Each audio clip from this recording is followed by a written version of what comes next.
What is going on, guys? Man, it's been a little while since I uploaded a video. Work has been crazy, crazy, crazy, crazy. We're talking like 40, 50 hours of overtime a week type crazy. So, nothing like a 90-hour work week to get the blood flowing. I wasn't even sure what gun I was going to talk about today. Um, I've acquired more guns in the past month or two since I've done a video.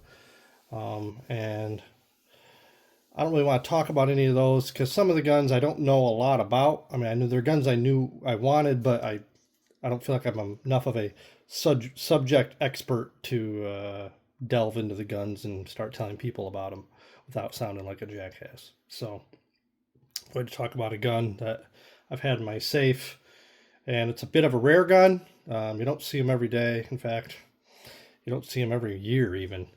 But all that being said, you guys know how much I detest plastic pistols. And I think I mentioned in a previous video that my current employer is switching to a plastic pistol as our duty weapon. And I was issued it recently. And I've been trying to get used to it because it has an RMR red dot on it, Trichicon, which I'm also not a fan of. But I'll take iron sights every day, including in competition. But you have to adapt to the hand that you're dealt. So I've been literally holding the gun everywhere. When I'm walking around in my house, it's in my hand. When I'm sitting on the couch, it's in my hand. I'm playing with the trigger. I'm trying to learn the sight.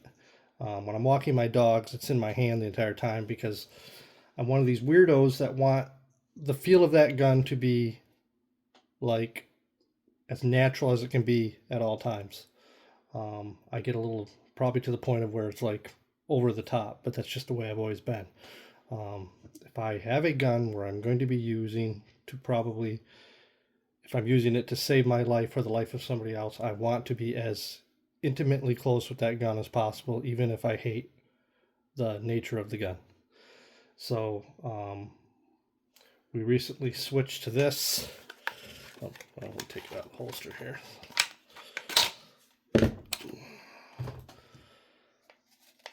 The Glock 45, 9mm with Trichicon RMR. Would normally be fitted with a TLR7. So it's a big change for me because we're going from SIG all metal guns to this plastic piece of crap that holds 17+1, which is fine.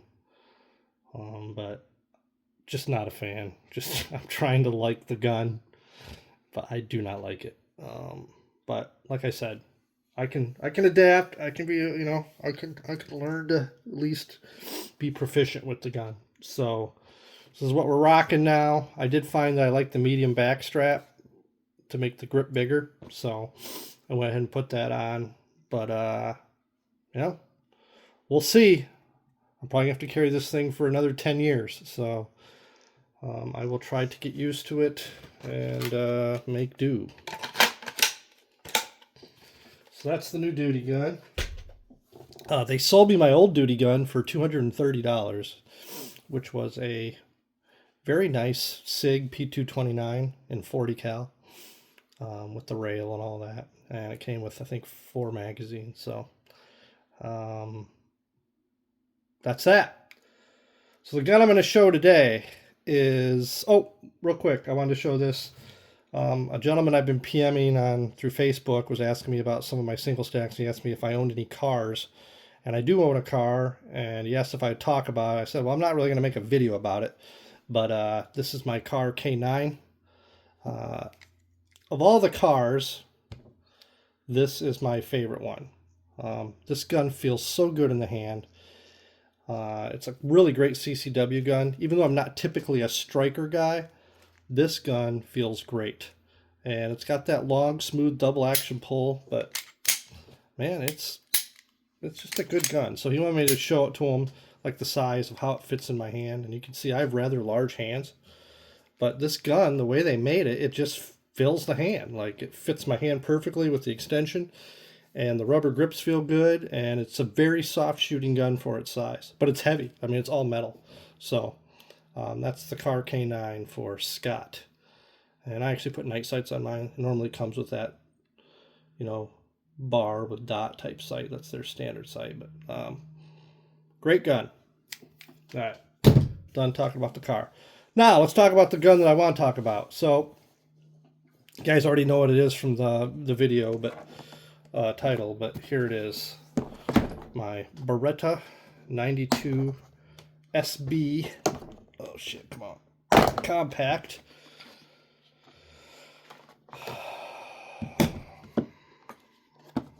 Box to the side. All right, here it is. 92 SB compact. This one is in exceptional condition, which where you see a lot of these, they're really, really beat up. And that's because these have the original Beretta bluing. This one is from 1987.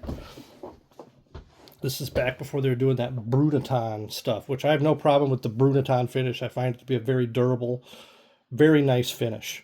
But the old Beretta bluing is something to behold. They did a really nice, beautiful job. But this is and I don't know if you can see it. Probably not. But it says Type M. And Type M means it is a single stack. This gun holds 8+1 of 9mm, and a Beretta compact in a single stack format, a Beretta 92 compact in a single stack format, is an incredibly hard gun to find. You don't, like, I was looking on Gun Broker for the last 2 weeks, and I didn't see any on there. Like, you just don't find them. And the SBs in particular, you don't find in this type of shape. This finish that Beretta used to do was also very prone to scratching. So most of the SBs you see will have a lot of scratches and a lot of wear, which is fine. I mean, they're still perfectly mechanically sound pistols, but, you know, it's nice to have a nice gun. So the magazines are hard to find. They say Pietro Beretta, caliber 9mm, made in Italy. These things go for, they're not like P7 or P225 mags, but they go for, you know, probably 50, 60 bucks a pop if you can find them. And they give you a nice little pinky extension there. So I have 2 mags there, and then I have 2 more. I have 4 mags for it. So I don't shoot this gun a lot. I've left everything on it stock. I am the second owner. The previous owner painted the front sight orange, which is fine. And I put a D-spring in it to make the double action pull lighter than the factory one. Other than that, it's pretty stock. Good trigger on it. I mean, nice smooth single action. And then the reset. Reset's pretty good on this gun. Right there. There's really not much movement on it. I mean, resets, and you're pretty much right back on the wall again. So, I like these old Berettas, and I really like the Type M's because I'm a single stack guy. So, they did make a 92, what was it called? 92F in the M conversion, which is more of like your more modern Brunaton finished Berettas. And those are really hard to find as well. And when you find them, you know, they go for pretty good prices. I would say for a nice SB like this right now, you know, you're probably paying 1,200 bucks for one of the Brunatons. And they made them in like the Inox too. You know, you're probably, I don't know, I could be off. I would say between 1,000 and 1,500 for one of those. But the problem is you just can't find them. Like, the people that have them don't sell them because they know what they have. And the ones that do go on the market are either like covered in rust or beat to shit or whatever. So it's hard to find a nice condition one. You may be able to find a beat up one and then maybe send it in for a refinish. But, you know, if that's another way you could go. But I had one of the 92Fs and I sold it years ago and I kicked myself to this day. It's one of the guns that I regret selling. And I've been on the hunt ever since. There's 2 guns that I am on the hunt for constantly. A Beretta 92F in the Brunaton finish. I prefer that to the Inox. And a minty Smith & Wesson 3914. And that's the all black version of the single stack 3rd gen. Those two guns I'm constantly on the lookout for. The 3914 I've never owned. I've had a 3913, but not a 3914. I almost always will choose like the standard black finish over a stainless gun. Almost always. And if I do go stainless, it's never full stainless. It's always like a two-tone look, kind of like the Ed Brown up there. But I think the only full stainless gun I own is my Ed Brown Cobra Carry. So, actually, I lied. Here's one right here we just talked about. But it's kind of a dull stainless. You know, it's not like real bright stainless. So, yeah, I guess I do have two guns. This car is a freaking stainless. The Beretta. This is your 92 with the, it's not a G conversion. It's just, you know, you put the gun on safe. I've kept this gun completely stock. I don't want a whole lot of changes to it. A classic gun like this should stay. I like how it's gotten older. The mag release, the slide release, the takedown lever are getting that purplish hue to them. You see that a lot on the HKP7s, the PSPs. They get that plum color look. And I just think it's cool looking, man. Like, it just shows that it's from a different generation, a different era. And the colorization and the change in color is something that can't be underappreciated. I think it's really, really, really cool. A lot of these on these, you'll see the grips. The back strap and front strap will be real nicked up, and this one's pretty damn clean. There's not a whole lot of marks on it or anything like that. Original grips. Those are cool. I have another set of grips here somewhere. I don't know if I can find them. Where did I put them? Oh well, they're like a custom made set of grips that I had made for it, and oh, here they are. They look like this. So when they're on the gun, this is what they look like. And they're cool, but I still kind of like the originals. Just kind of that understated classic look. I switch between the two, but that way. Oh, in the background here, this is this is all the pieces of a SIG P225. Let's see here. This is my two-tone P225. That's the frame, and this is all the pieces here.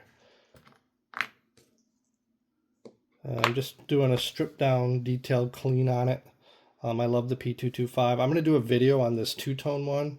This is a factory original stainless two-tone P225, and it's kind of a rare gun, made in 1997. And when it's put together, I mean, kind of looks like that. Just a sharp looking gun. Love SIGs. Love the single stacks. In fact, I think I got my P6 around here somewhere. Let's see here. Yeah. Here's the holster for my P6. This is an original German police holster for a SIG P6. Being a lefty, I break it out every now and then. It's kind of got an old school look. But here's my P6. It's a pretty good shape. Updated the sights. It's got an SRT in it. I think this has an SRT in it. Let's find out. Let's see. Yeah, it's got an SRT in it. So it's got the original matching mag with the says P6 on the bottom. So love these guns. Back to the Beretta. Like I said, one of the things I really like about this Beretta, as I've mentioned before, is it's got the rounded trigger guard. I like rounded trigger guards on guns, and I think on the Berettas it's a really classy, classic look, and I wish they would still do that as opposed to the squared ones. That's why I like the P239 so much, is the rounded trigger guard.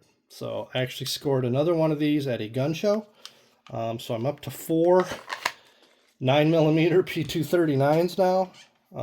It was just a deal I couldn't pass.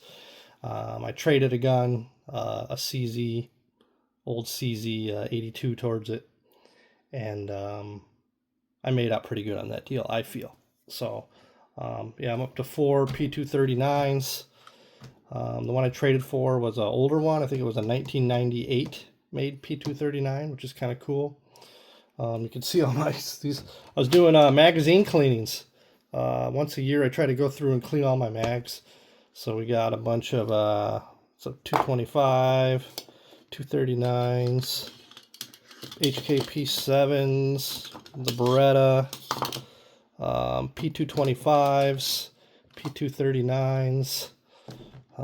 Just a whole bunch of single stack mags that I've been going through and cleaning slowly, piece by piece. So, just a video showing off a Beretta. I'm going to try to get a couple videos out, like I said, about some of the new guns I picked up, and maybe another couple classic Berettas. So, hope those are in the pipeline. Like I said, I'm not finding time to do much as far as videos, and I appreciate anybody who watches. And stay safe, and see you on the next one.